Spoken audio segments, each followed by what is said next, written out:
Mazmur 39.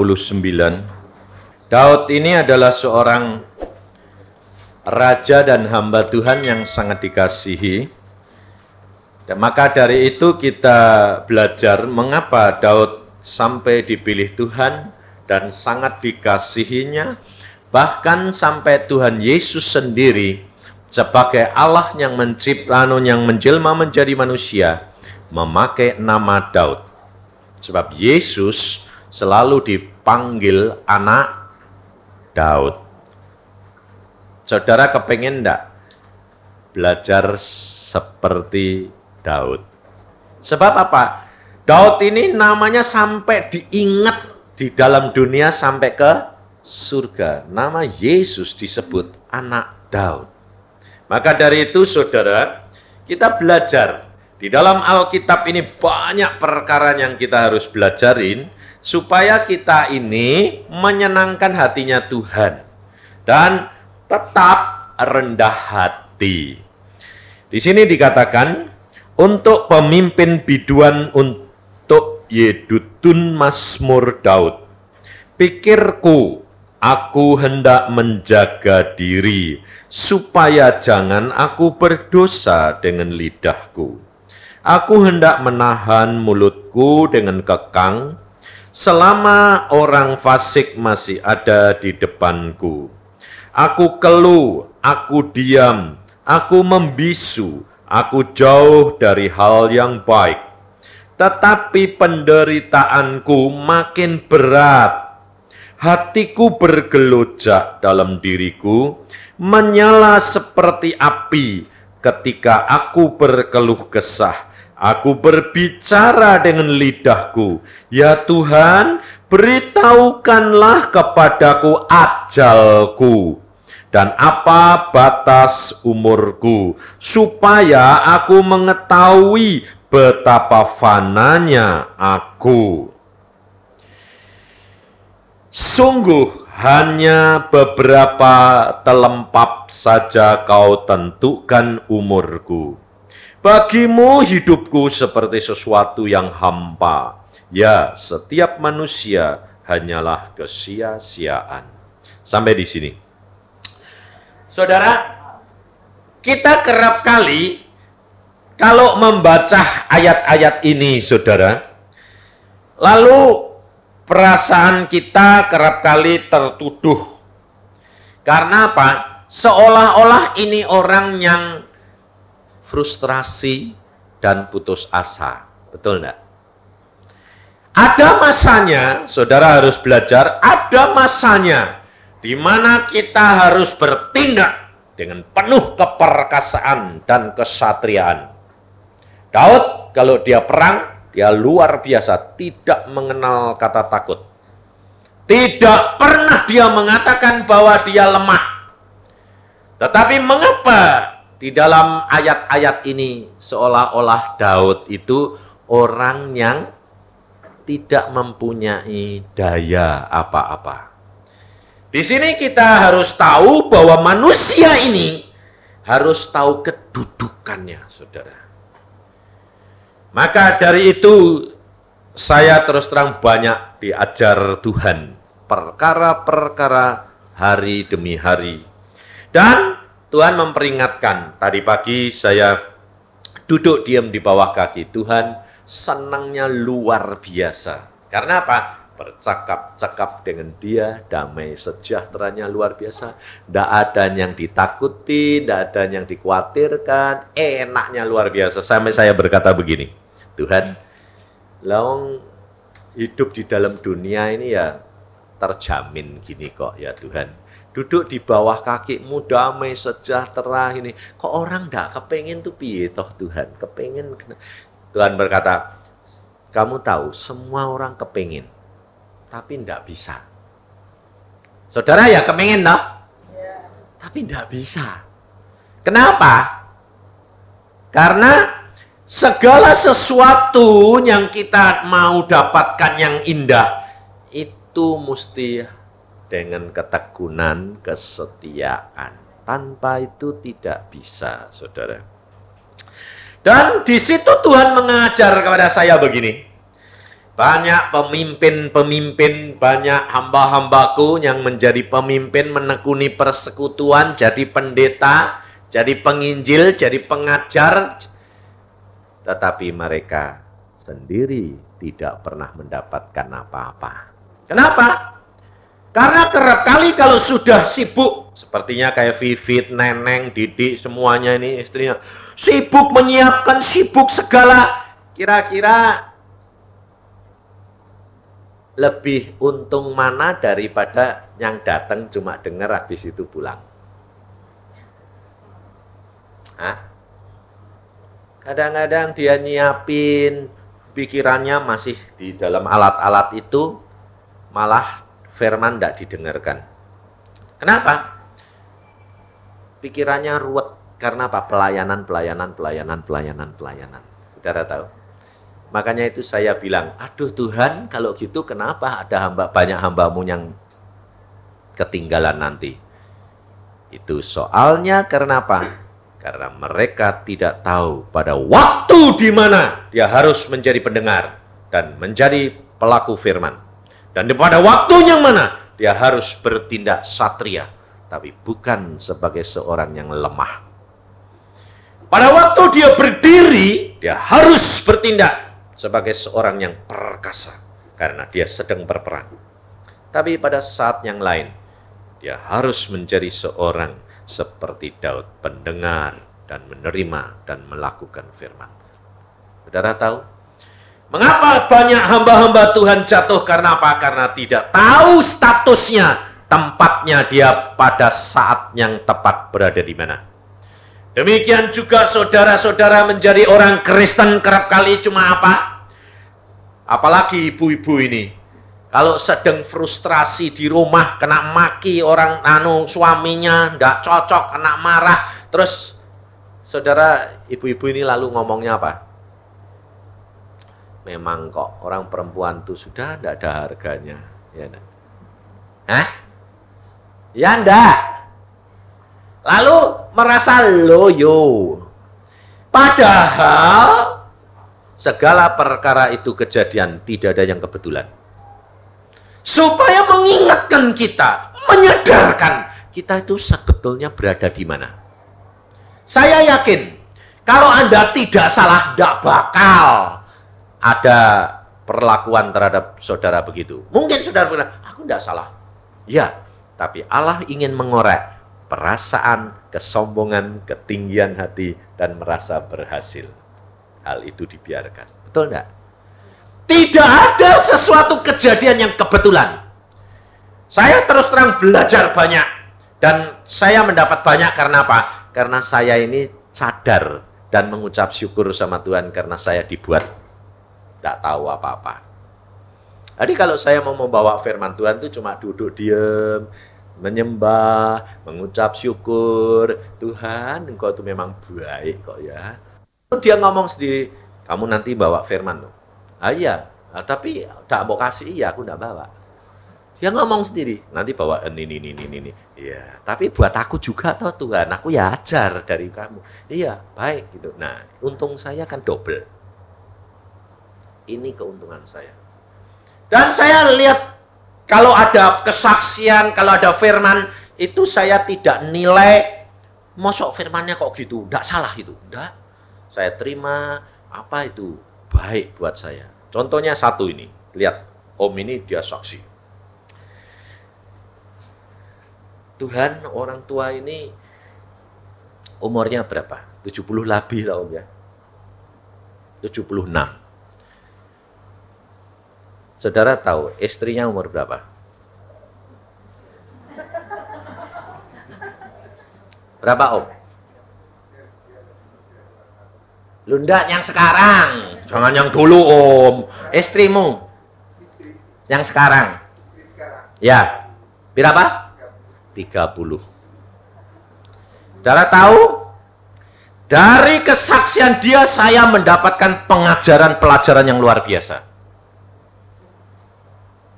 Dia bersaksi dan pada waktu itu dulu di sana dah dia saksi. Sekarang anaknya yang baru selahir umur berapa om? Nah, berapa bulan? 10 bulan anaknya. Saya lihat dia bersaksi, saya lihat keadaan ini, apa yang saya dapat pelajaran, saudara? Setiap kejadian tidak ada yang sia-sia Allah itu lakukan. Luar biasa, enggak? Saya dapat pelajarannya gini. Tuhan, engkau lihat itu om. Dia umurnya 70 lebih. Tapi ada gadis umur 30 yang jatuh cinta. Loh, saya lihatnya dari sudut itu. Saudara tahu mengapa? Karena dia jadi hamba Tuhan. Betul enggak?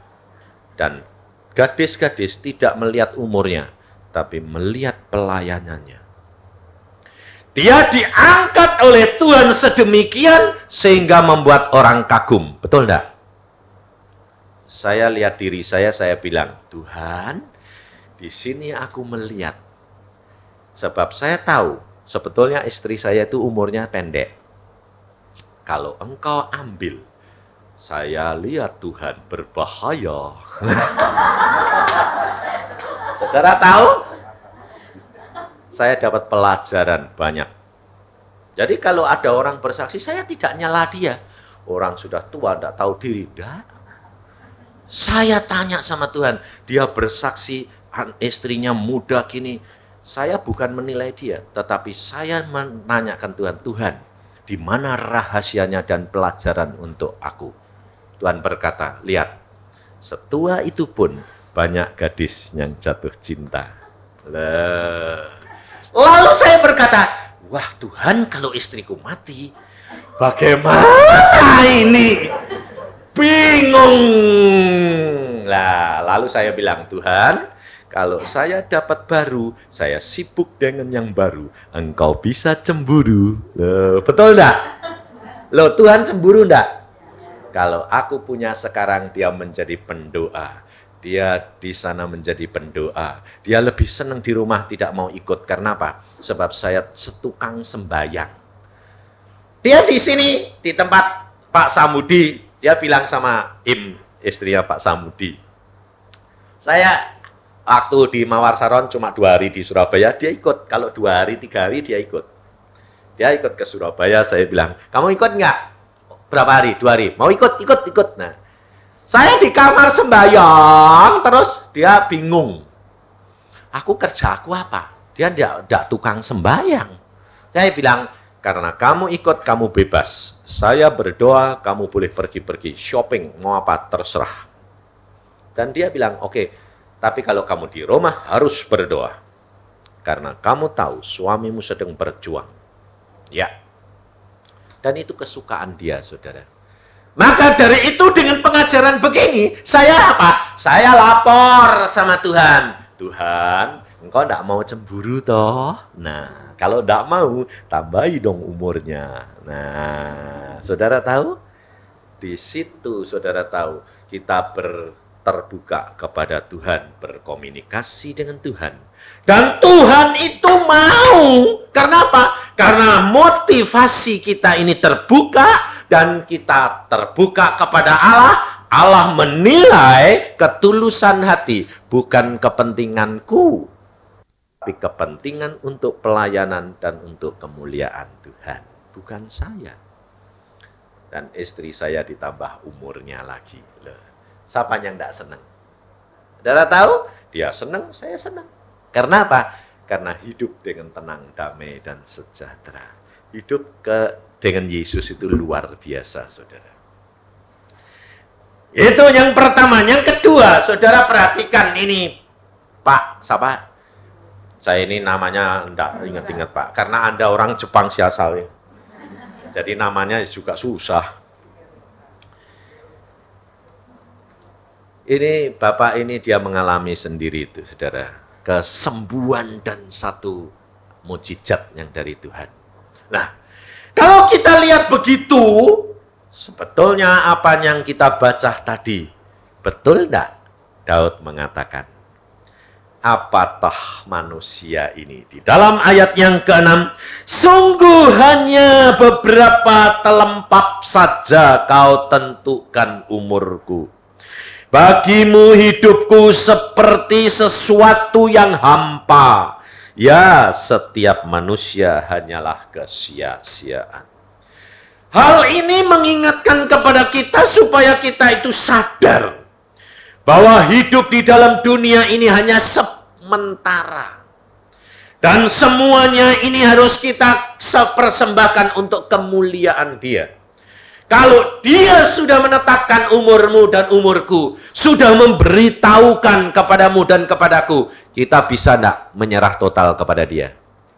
Contohnya, Pak, siapa sih namanya? Hah? Hiro, Pak Hiruika. Hiruka. Oh, Hiruka, keliru lagi.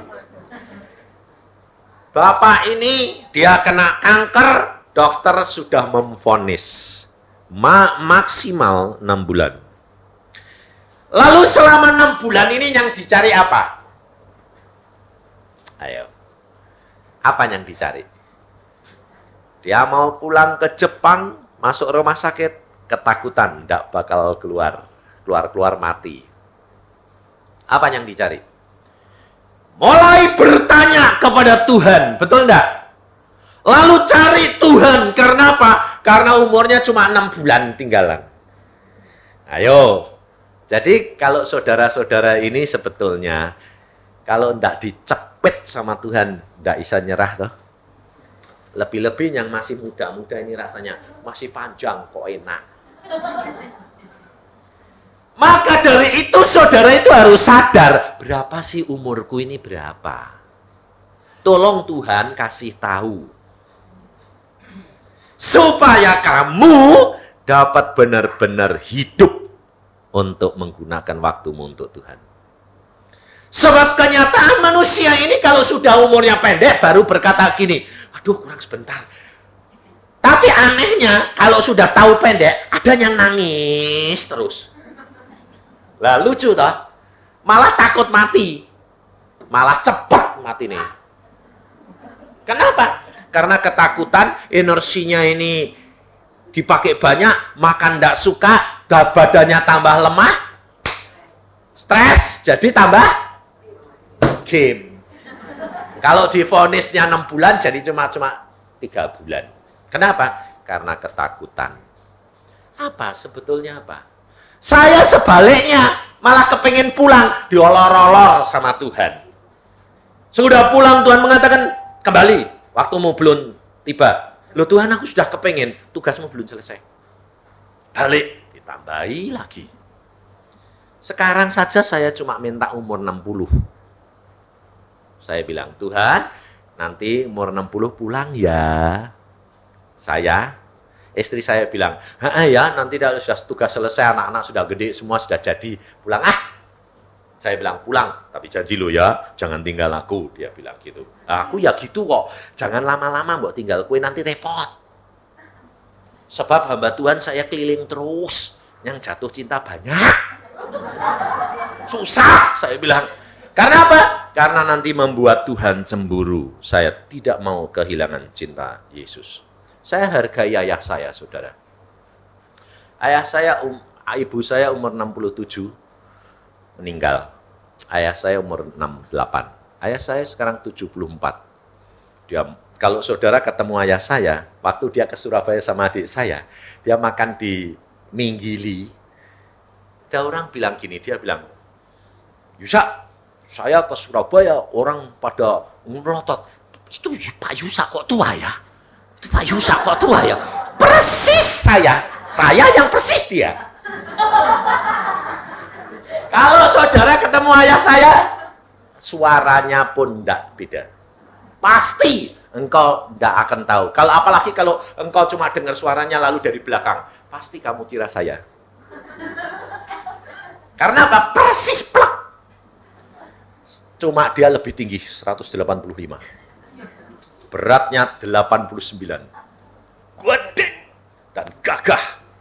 Rambutnya masih hitam karena disemir.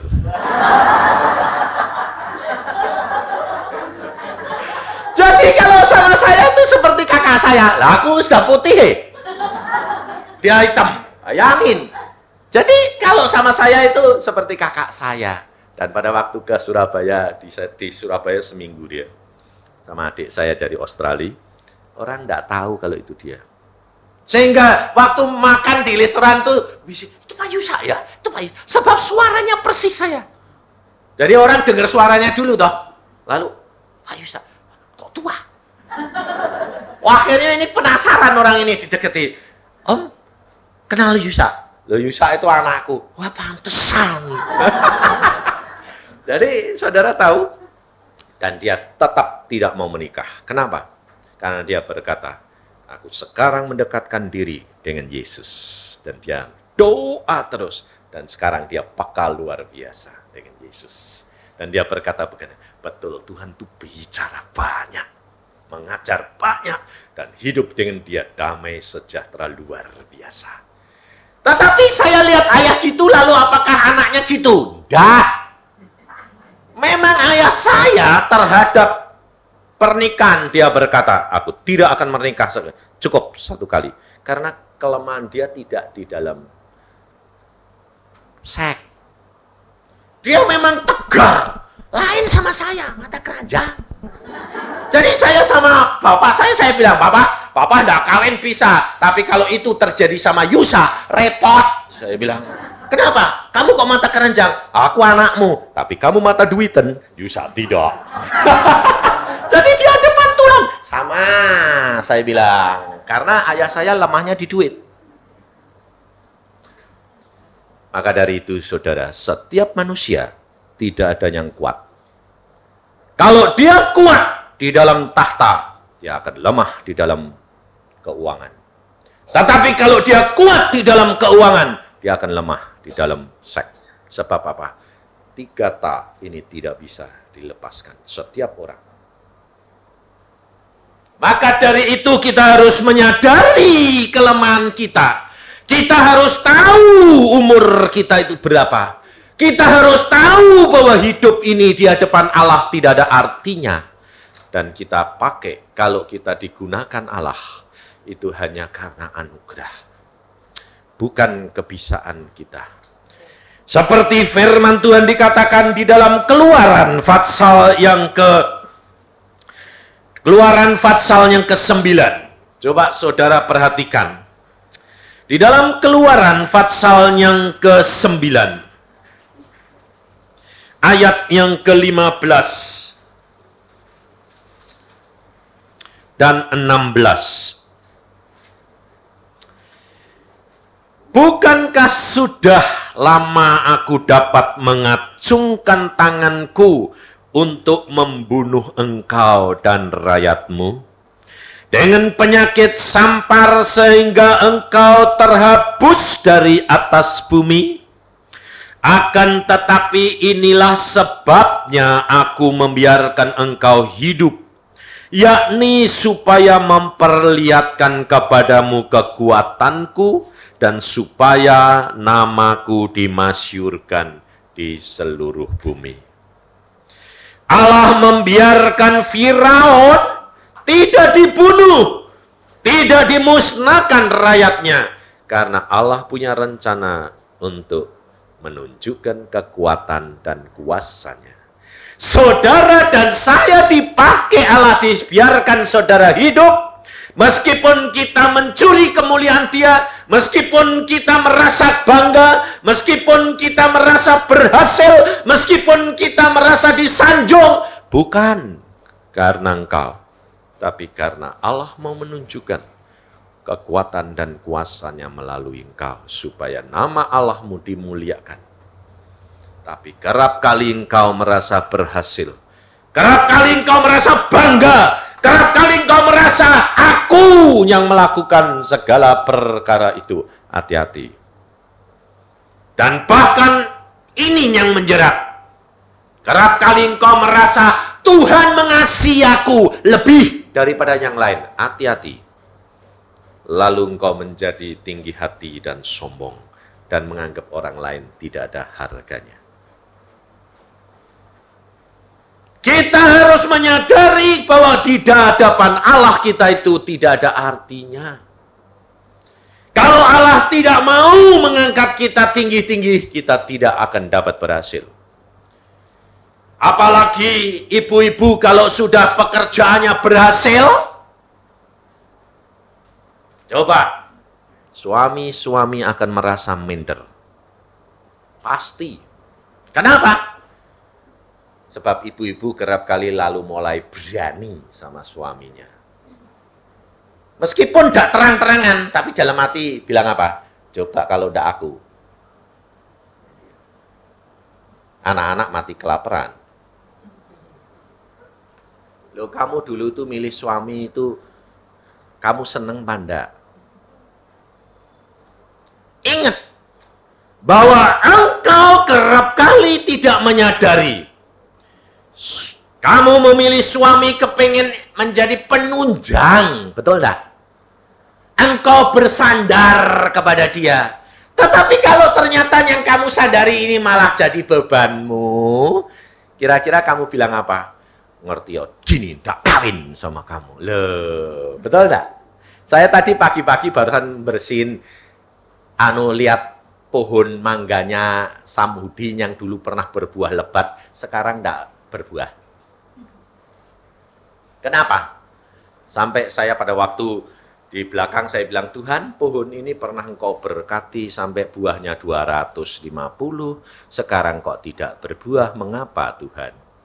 Lalu Tuhan mengatakan begini, yang punya rumah saja tidak tahu, tidak nyadari.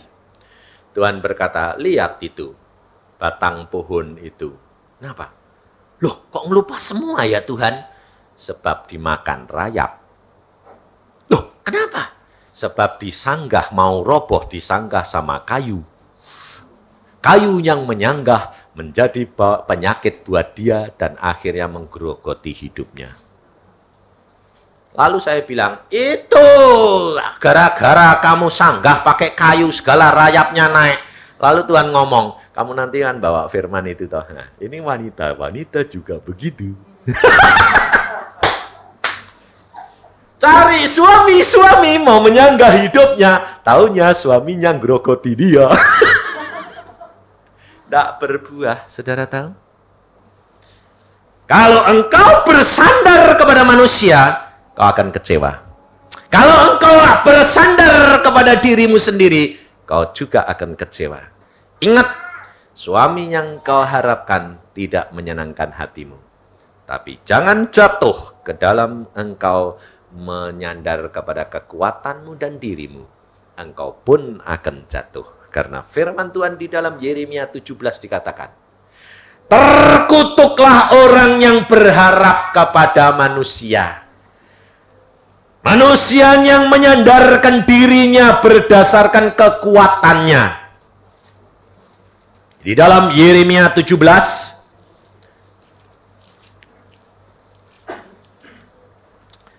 ayat yang ke-5, beginilah firman Tuhan, terkutuklah orang yang mengandalkan manusia, yang mengandalkan kekuatannya sendiri, dan yang hatinya menjauh daripada Tuhan. Jadi, tidak hanya mengandalkan suami, tapi mengandalkan siapa? Dirimu sendiri, saudara tahu. Kita harus cepat bertindak. Kita harus menyadari bahwa segala perkara itu adalah anugerah Allah. Maka Daud mengatakan kepada kita bahwa seberapa, beritahukan kepadaku Tuhan, berapa lama umurku ini, supaya aku mengetahui dan menyadarinya, supaya aku dapat memakai hidupku ini untuk kemuliaan. Sebab Yesus sudah berkata, kalau engkau serahkan hidupmu ke dalam tanganku, aku yang akan menetapkan langkah-langkahmu, yang mengatur. Jadi enak, saudara. Tidak ada beban, tidak ada kekhawatiran, tidak ada ketakutan. Karena apa? Semua diatur oleh Dia. Apapun terjadi. Kita belajar punya motivasi hati yang terbuka. Nah, hal ini terutama ibu-ibu ini susah. Karena apa? Perempuan ini dari kecil sudah dididik untuk biasa diam sajalah, terima sajalah. Makanya orang perempuan paling banyak sakit tekanan darah tinggi dan jantung. Kenapa? Karena suka menahan.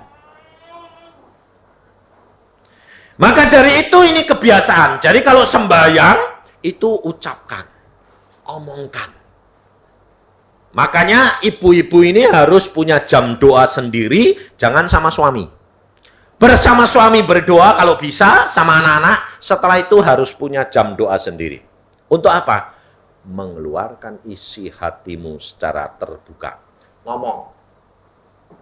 Hatimu akan lega, hatimu akan damai, engkau akan ditolong Yesus. Dan nanti kalau Yesus datang berbicara, engkau mempunyai sandaran yang lebih dari segala-galanya. Suami yang diubahkan. Dan kasih yang memancar itu, yang menjadi ikatan, yang menjadi pendamai. Sebab ini saya alami sendiri. Istri saya itu keringatnya itu tidak cocok buat tubuhnya. Aneh enggak? Tambah, sekarang setelah umur 51 ini, 52 ini sekarang, dia itu keringatnya tidak cocok. Jadi kalau dia keringetan, malah terjadi flek-flek di tubuhnya, kulitnya. Sampai hitam-hitam. Padahal dia orangnya putih. Belang jadinya. Nah, dia ini khawatir. Waduh, aku kok, badanku kok jadi belang-belang gini. Nanti bagaimana pandangan suamiku? Jadi dia ini mikiri itu. Saya bilang, kamu ini tolol. Saya bilang, kenapa kamu mikirin itu? Kalau kamu pikiran nanti malah timbul segala macam. Kamu lihat saja suamimu ini, sayangnya sama kamu tambah atau malah kurang? Tambah. Ya sudah, jangan dipikiri. Lah, lalu dia tanya, kenapa kok kamu bisa begitu? Saya bisa aneh. Nggak bisa lihat kulitmu yang belang-belang. Saya malah jatuh kasih karena apa? Sekasihan si Tuhan kok kulitnya gitu. Kalau saya tidak tambah sayang dia tambah menderita. Aneh enggak? Tambah diputer balik, tambah suruh sayang. Loh, saya sampai aneh. Lihat orang lain mulus-mulus, ini lihat istri saya belang-belang, kok sayang saya malah tambah. Ini kan bingung toh? Itu Yesus yang mengubahkan. Saudara tahu?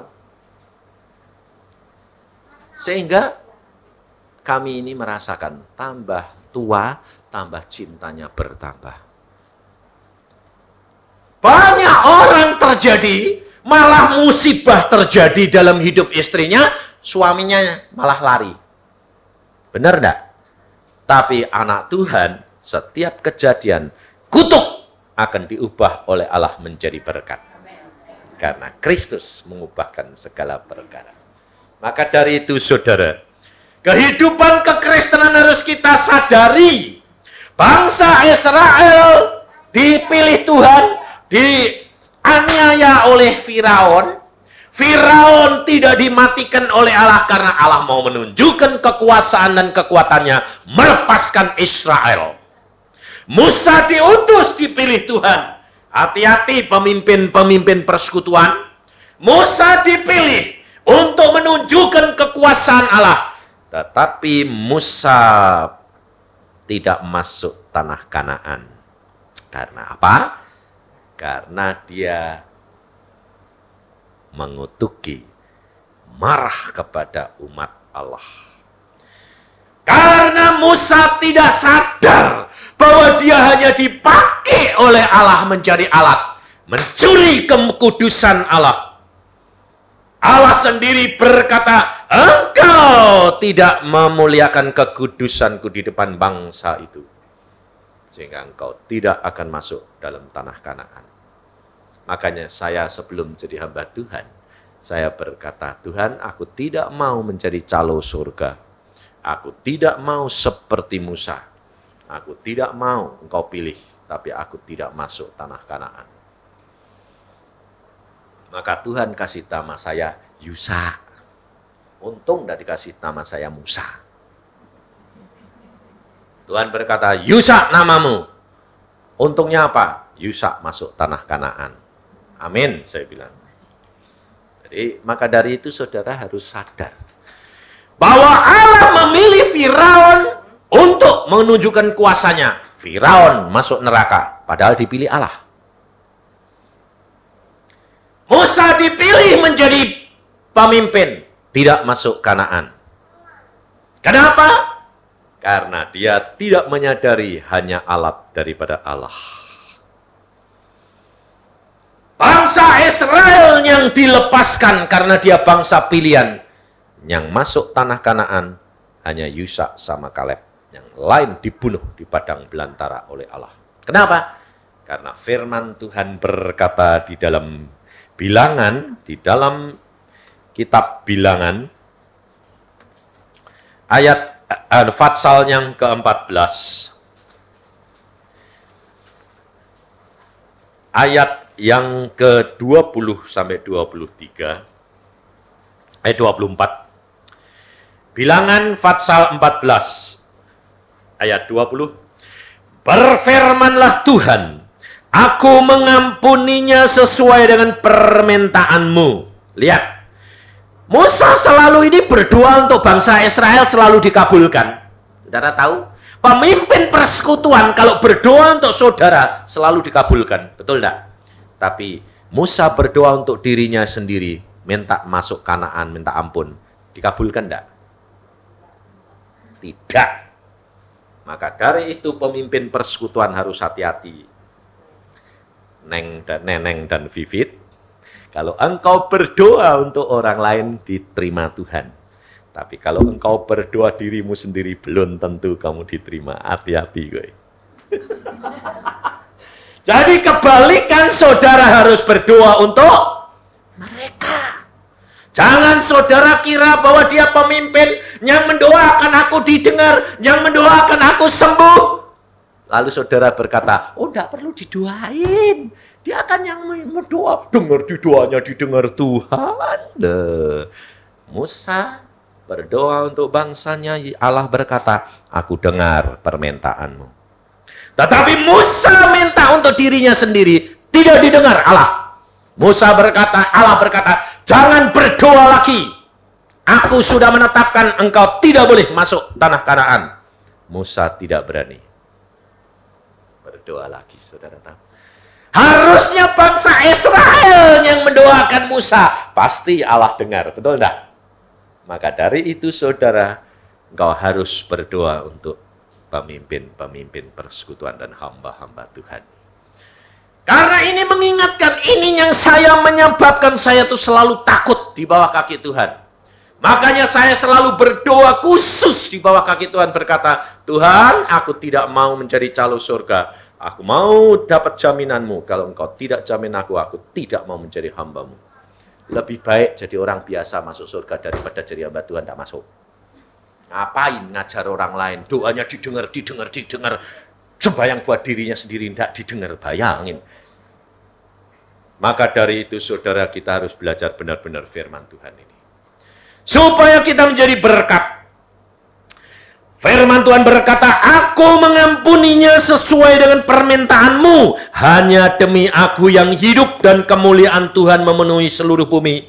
Semua orang yang telah melihat, perhatikan. Semua orang yang telah melihat kemuliaanku dan tanda-tanda mujizat yang ku perbuat di Mesir dan di padang gurun, namun telah 10 kali mencobai aku, tidak mau mendengarkan suaraku, pastilah ia tidak akan melihat negeri yang kujanjikan dengan bersumpah kepada nenek moyang mereka.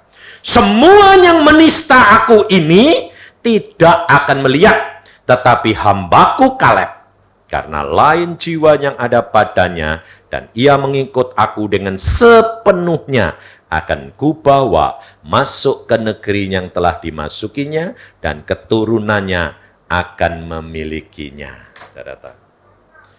Sudah melihat mujizat, sudah melihat tanda-tanda ajaib, mengalami sendiri.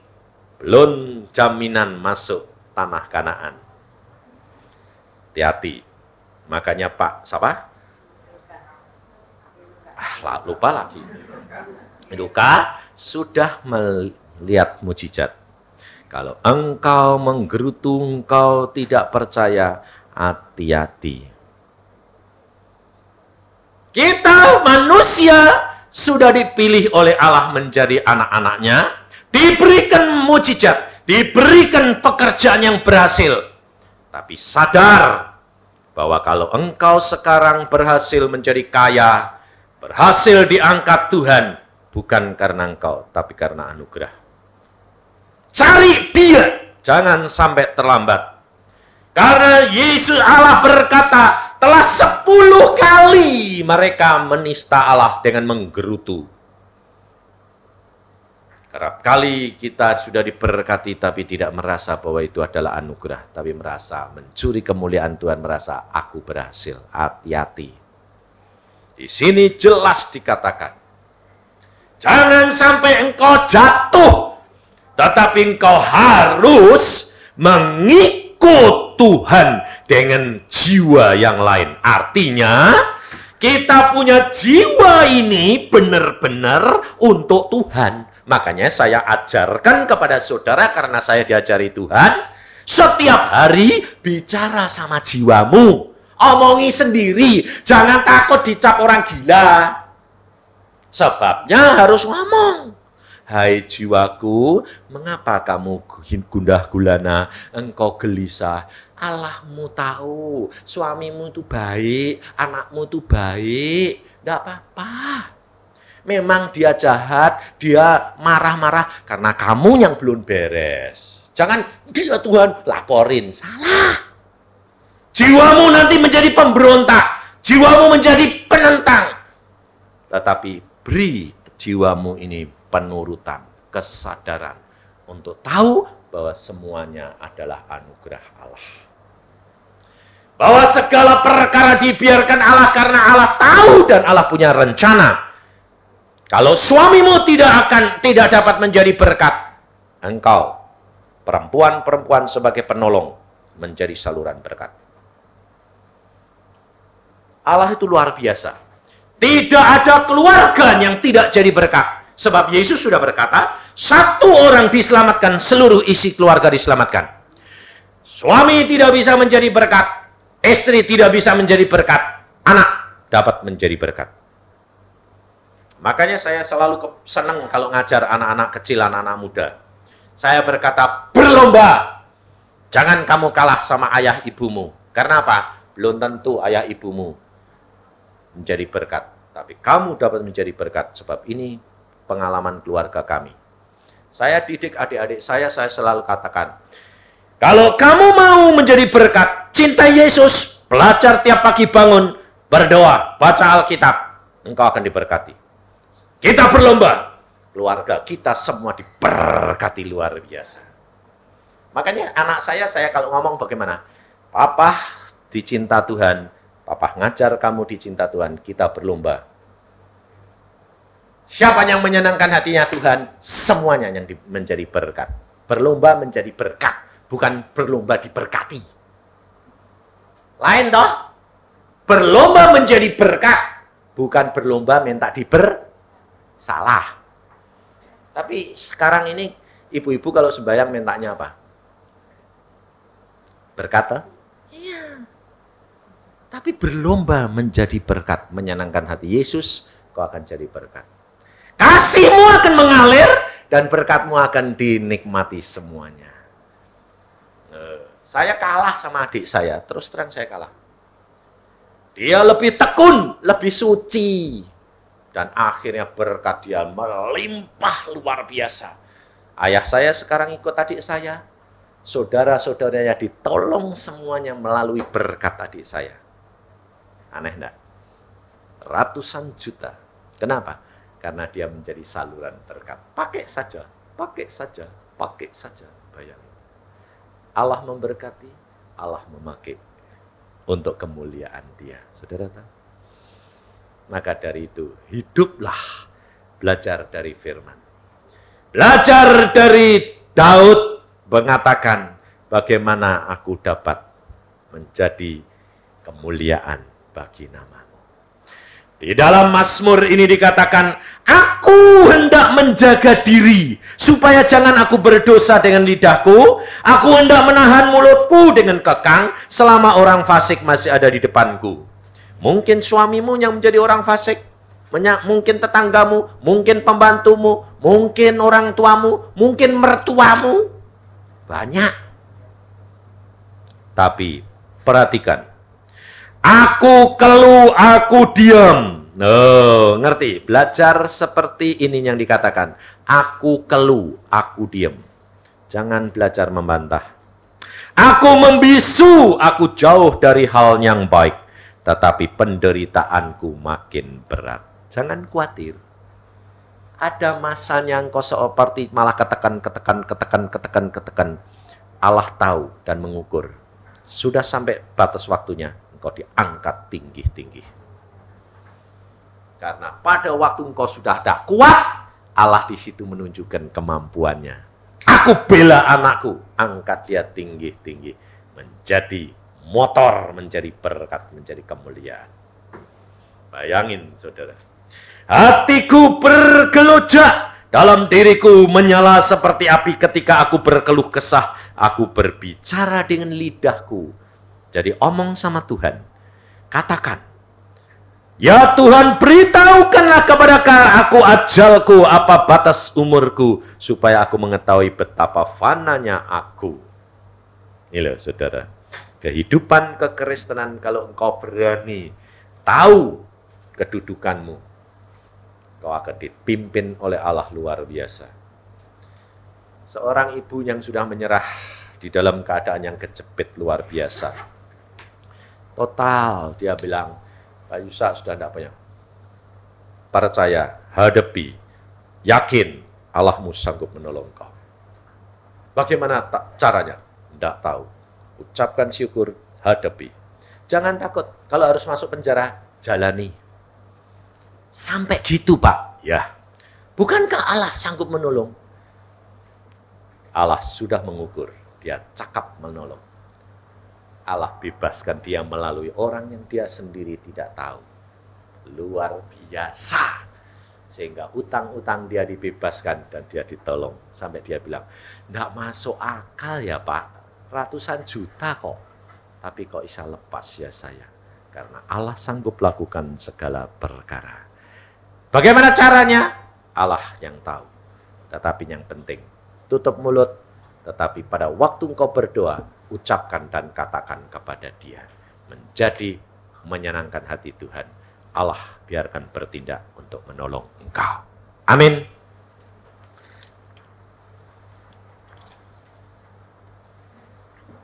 Mari kita berdoa. Tuhan, firman-Mu sudah hamba sampaikan. Dan Engkau sendiri Tuhan Roh Kudus yang akan berbicara kepada anak-anak-Mu pada saat ini. Kalau Engkau sudah mengangkat mereka tinggi-tinggi, menjadi berhasil, jangan sampai mereka sombong. Jangan sampai mereka tinggi hati. Jangan sampai mereka mencuri kemuliaan-Mu. Tetapi apabila mereka yang merasa tertekan, dan sudah diam, tapi ternyata kok tambah berat. Daud sudah mengajar, tambah berat. Tapi pada waktunya, Engkau angkat mereka tinggi-tinggi. Terima kasih Tuhan akan janji-Mu ini, dan peringatan-Mu bagi pemimpin-pemimpin, supaya jangan sampai ketinggalan dan tidak masuk dalam kerajaan-Mu. Oh Yesus, sikia karata syakata kulia katasya. Saudara berdoa, saudara berkata-kata dengan Tuhan Yesus sendiri, dan katakan, ingat, sudah melihat mujizat, sudah melihat pertolongan Tuhan, tidak menjadi jaminan untuk masuk dalam kerajaan surga tanpa menyenangkan hatinya Tuhan dan hati yang melekat kepada Dia siang dan malam. Oh Yesus, sikia karata syakata.